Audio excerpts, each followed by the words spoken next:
What's up, Buff fans? My name is Malaina Humphreys, and I am joined by Oliver Hayes, and we are so excited to be back on campus covering football, and we are even more excited to enter the primetime era. This Saturday, the new-look Buffaloes travel to Amon Carter Stadium in Fort Worth, Texas to face off against the number 17 ranked TCU Horned Frogs. The 10 a.m. game will be broadcast on Fox Sports, but feel free to catch live coverage by yours truly at Sko Buffs Sports. Now, before we get our conversation kicked off, there are a few things that we do need to touch on. So we already mentioned it briefly, but TCU is ranked number 17 by the AP poll after their runner-up finish in the College Football National Championships last year in January. What are your thoughts on that? Do you think 17 is an appropriate ranking? I feel like that is a fair ranking. Like you said, they made it to the national championship. They went 13-2, only losing in the Big 12 championship and the national championship. And I feel like that's deserving of a ranking. You know, they had a lot of turnover, so I believe that's why they are so low. But I do believe that that is an honest ranking. And we'll just have to kind of see what they bring in week one and the rest of the season and see if they can back up that ranking or if they can even prove if it's underwhelming and that they can be even higher and do what they did last year. So I agree. I think they had an amazing performance last year. I definitely think top 15 is probably where I would have put them, especially with their finish last year. Granted, the game was really rough with Georgia. It wasn't exactly what they had wanted, but nonetheless, they earned their spot. They made it all the way there. Now, here's another ranking that is a little bit out of the books. Colorado, the Pac-12 media team ranked them 11 out of 12. What are your thoughts on that ranking? Ranked 11 out of 12.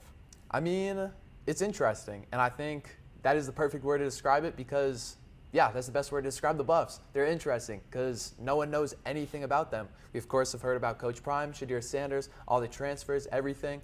But with that, there's no film, there's no footage, there's nothing about them. The coaching staff has drawn comparisons to NFL coaching staffs. So as far as TCU's preparation, they don't really know what they'll do. And I think that is evident across people that are trying to predict how CU will do in the Pac-12 specifically, but just in their season altogether, people predict that they'll have 8 wins. People predict that they'll be winless. I really believe it will be all across the board. And so, I mean, yeah, 11th. Interesting. That's my word, so we'll stick with it. You know, and I'm going to stick with that word. I'm going to take that word. Interesting. It makes absolutely no sense. I do not quite understand why it is 11 out of 12. Granted, I wouldn't put them in the top 5, but I would at least do the 6 to 8 range. Putting them almost all the way at the bottom is almost practically to where we were last season. Now, we have so many different transfers coming in, completely new coaching staff. We have Coach Prime here. I think it is a little bit out of touch to put them 11 out of 12, but we're going to get into more and discuss that. The last thing that we do want to touch on is something fun. This is only the second time that TCU is ever going to play against CU. The first time that they matched up was last year on September 2nd at Folsom Field. Unfortunately, the Buffs lost 38-13, but this Saturday is going to be exactly 1 year to the day from the last time they met. So that is super exciting. Let's jump right into it. Oliver, we have a new team, new coaching staff, a clean slate. How do you think TCU is going to prepare for this? They don't have any film. They have nothing to go off of as a CU cohesive team. What do you think they're doing to prepare? Well, honestly, I'm not sure. I mean, I think the best thing that they'll do is just try and hone their skills, hone their offense, hone their defense. That's the best thing you can do is build your identity and force down the other teams. Of course, you like to prepare, you like to scout, but in this situation, there is literally no scouting. There would be film from players last year, film from coaches from different schools, different teams. So, of course, TCU can look at that, but of course, as far as players, you don't know how that's going to transfer over. You don't know how they mesh with certain players. You don't know how they work in different offenses. So I think their best chance as far as film will be hoping to find a little tidbits, little hints, Easter eggs, whatever you want to call it, little just keys in the offense and defenses that these coaches run and the plays that they run, and try and see if there's a little thing that a little code that they can crack, I guess. But besides that, there's honestly not really much that they can do as far as scouting Colorado. And so, yeah, like I said, I think they'll find their identity, and it's week 1. I do think TCU has that advantage. They have the advantage where they have played last year as a team. They went 13-2, and they can work cohesively. Now, where I think Colorado may have the upper hand is, first and foremost, let's talk about that coaching staff. That coaching staff, 7 of the 18 assistant coaches were a head coach at either the college or the professional, so the NFL level, which is just insane to me. That is an NFL level coaching staff that we have here at CU. Not to mention, Colorado has all the film from last year. A big thing that we are going to talk about is the 3-man front that TCU likes to run. They ran that a lot last season. They got a lot of crap for it at first, but especially when they lost against Georgia. But when they used it against us, it was picture perfect. It worked almost every single time, and it was really unfortunate for us. But there are things like that where we will be able to, this CU team, we'll be able to sit there and watch over everything and pick those plays out. So I think it'll be super interesting. I think TCU has the upper hand when it comes to cohesiveness and playing as a team, but CU also has strategy on their side. They have the element of surprise. So Sko Buffs Sports has had the opportunity to go to these Coach Prime press conferences and go to these practices. Where do you think, headed into week 1, CU is going to shine? What do you think is going to be their weaknesses? I think that's a really great question because honestly, like we've said the whole time, we really don't know. I feel like specifically at their skill positions, they're very talented. You look at Shadir Sanders at quarterback. He hasn't played at the Power 5 level. That's where he's been criticized. But at Jackson State, I mean, he really looks like the real deal. I mean, of course, you look at Travis Hunter, former number 1 player in the nation, coming out of high school, was ranked the number 1 transfer. So he'll be very interesting seeing where he plays as far as whether or not he's on defense or offense or playing both sides of the ball. You look at Jimmy Horn Jr., who's another transfer, insanely fast, going to be a great vertical threat. And there's guys all over at different skill positions, at the running back position, at the receiver position, quarterback position, as I mentioned.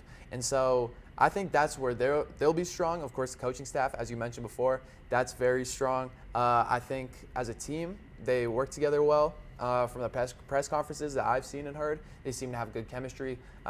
They have a good locker room, a good culture surrounding the program. So I think that's where they'll be strong.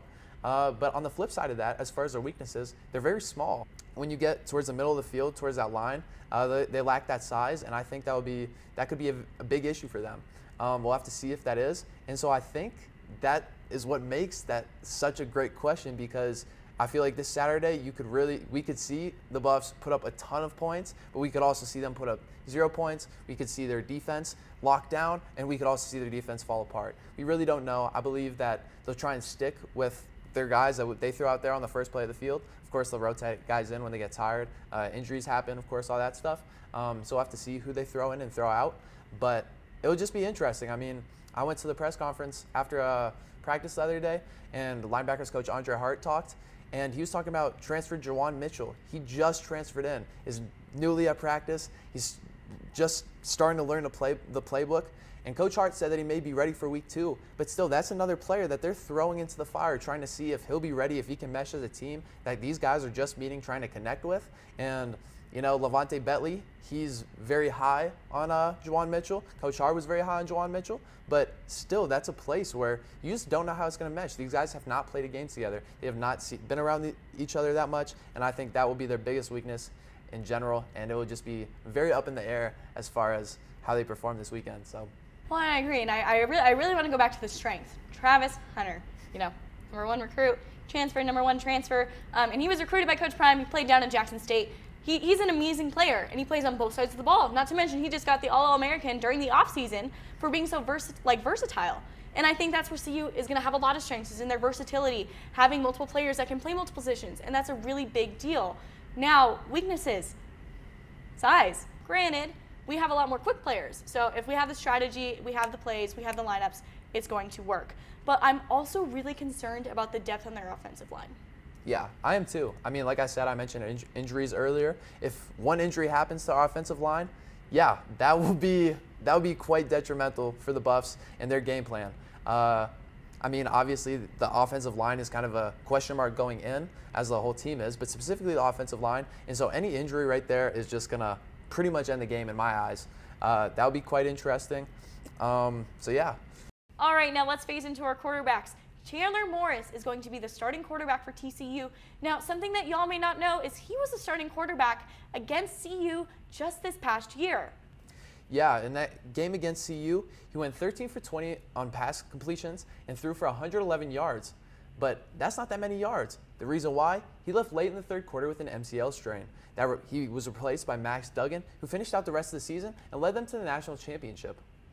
Now, let's give a little bit of background on Chandler Morris. He actually started off his career in Oklahoma in 2020. Later, he transferred to TCU in 2021 and had his first career start against Baylor, where the Horned Frogs secured a 30-28 win. That win earned Morris the Big 12 Offensive Player of the Week honors, where he had 531 yards, which is the second most in TCU history. Now, I think Chandler Morris is going to be super interesting. He hasn't played a lot of games at this high level. He was redshirted his first year at TCU. What do you think it's going to be like seeing him debut again? Do you think he's going to be able to handle the pressure of a Power 5 game, especially like a big noon kickoff for Fox? How do you think he's going to handle all that pressure? Yeah, I don't know. It'll be, I hate using this word again, but interesting. I mean, he was a 3-star recruit coming out of high school, top 300 as you mentioned. So obviously he's had this status for a while. I mean, you need to have this status to be TCU's quarterback. So obviously I think he's probably well prepared, especially after what TCU did last year, being behind Max Duggan, seeing what that was like. And he played decently against CU. Of course, CU last year was close to the bottom, of course, if not the very bottom.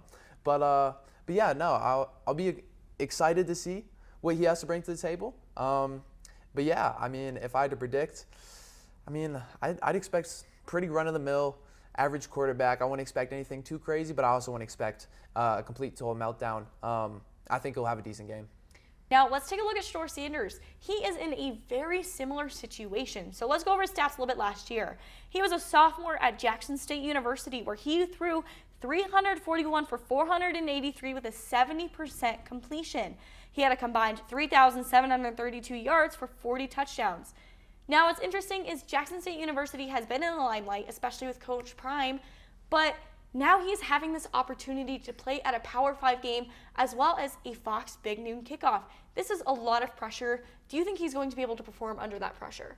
I mean, as Coach Prime's kid, I think he is more than equipped to handle the pressure. I mean, when you're the kid of a professional athlete, never mind the best quarterback of all time, I mean, someone with the biggest personality in all of professional sports, I mean, I think you're ready for that pressure. I mean, he has been in the spotlight since he was a little kid. I mean, you've seen him on YouTube, you've seen him on Instagram, you've seen him on TikTok, on Twitter, or X, or whatever you call it. Anyways, he has been in the spotlight. He has handled pressure. He has handled adversity. And I think he'll be more than ready to face TCU and be in a Power 5 setting. I mean, there'll be a loud crowd. There'll be a lot of lights, bright lights, a lot of cameras. But, I mean, that was there at Jackson State, too, even though it's a lesser competition. They had the coverage. They had the lights. They had all the attention. And, yeah, as I mentioned, he's prime time's kid. So I think he's more than ready. And that's my personal opinion on that.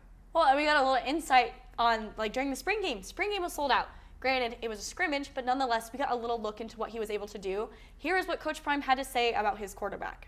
I don't know if you've ever watched him play, but the kid makes really good decisions. That's one of the biggest assets that he has. He makes good decisions. He protects the ball. He dissects the defense and get us in the play that we need to run. He changes that. And we have a tremendous offensive staff that's going to make sure they signal in the right thing for him so he won't have to make those adjustments. But if he has to, he will. But the kid makes plays. I don't know if you watch practice, but we have some receivers that can really do it. We have some running backs that can really do it. We got an offense that I'm proud of. I'm not shy by any means, and I'm proud of what their potential. You proud of that line, too? Yeah, I feel good about it. Shedeur Sanders is an amazing player, and he's amazing on paper. I do just kind of want to go back real quick, though, because I do have a concern.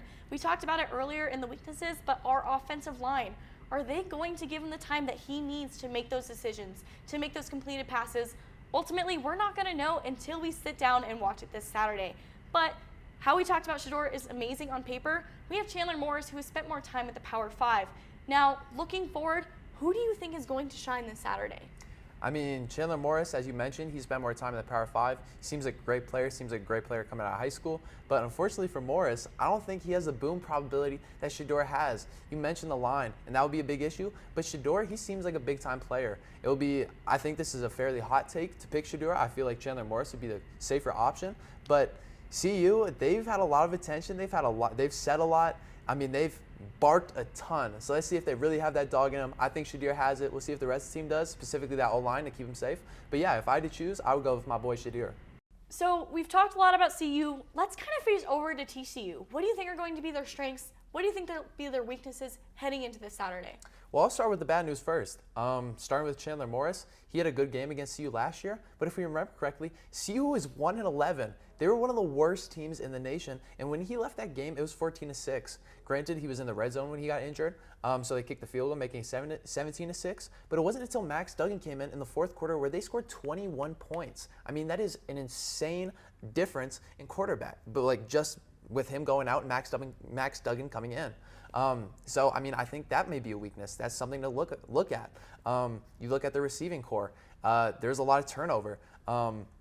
Their best receiver right now is a transfer. So that'll be interesting. Their running back, he moved on. They have a new running back. So their skill positions are kind of lacking. However, you look at Chandler Morris, and he was a good player coming out of high school. I mean, obviously TCU has trust in him. As I mentioned earlier, some people believe that Chandler Morris is better than Max Duggan and can help TCU be even better. So we'll have to see if that's true. And as far as our receiving core, I mean, they have transferred from OSU, J.P. Richardson. He had 49 receptions last year for 500 yards, scored 4 touchdowns. So they're looking pretty steady when it comes to returners and just having that experience and that momentum with returning players. So I think that's going to be really big when it comes to TCU and CU. Yeah, and I can't believe I didn't mention this earlier, but of course, like you said, TCU is an actual team compared to CU. Like CU, as we've mentioned a million times, of course, very interesting, but we know nothing about them. No one knows anything about them. Only people that have come and seen the practice have a vague idea, and still they don't really know. Honestly, I don't think Coach Prime really knows. And so obviously that would be a huge advantage for TCU, but on the flip side, as you mentioned, it may be a weakness if CU comes out and just blows the doors off them. Now, CU is considered the underdogs. We were doing a little bit of research and we were looking in the Las Vegas Sportsbook, and it turns out that TCU is favored to win by 3 touchdowns. Can you believe that? 3 touchdowns, that big of a spread? Why do you think that is?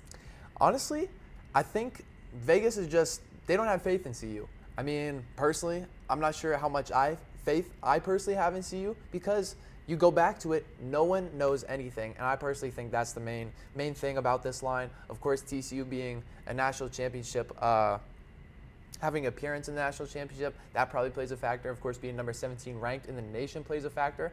But there's a lot, like you said, Chandler Morris will be a question mark. His performance against CU was not really eye-popping, even though it was decent as far as the statistics go. Maybe not the points, but the statistics are decent. So I think that's how they got their line. But if I was a betting man, I would choose CU to cover. So we reviewed a lot of information. Now it's going to come down. What is your pick? What's going to be the score spread and what's going to be the pick? You know, I went for the dangerous answer earlier, going with Shador, so I'll go with CU. You know, they'll have to play an excellent game. You know, it might even be their best performance of the year to have to beat this TCU squad. But given the things that we've mentioned, as far as the TCU squad, as far as the CU squad, I'm giving CU the dub. And, you know, if I have to pick a score, I'm going up in 41-35. See, and that's super interesting because I almost kind of want to play the other side and go at TCU, but I want to go with CU too. I just think it's going to be so unexpected, and we do have a lot of talent in the team. It's going to come down to if they can play cohesively, but I think they honestly have a shot, especially having the upper hand with the strategy of just being a surprise. I definitely think it's going to probably be around 38-31. A lot of the games that TCU has played has had a lot of high-scoring games, so it's definitely going to be a lot of touchdowns. We're going to see a lot of action, but I'm going to go 38-31. We are so excited to see how this game is going to turn out this Saturday. Make sure that you tune in to Fox Sports to watch the big noon kickoff at 10 a.m. Mountain Standard Time. Me, as well as my executive producer, Jared Miller, are going to be in Texas covering this live, so also tune in to Sko Buffs Sports for some live updates. That'll be all we have for you. And remember, Sko Buffs.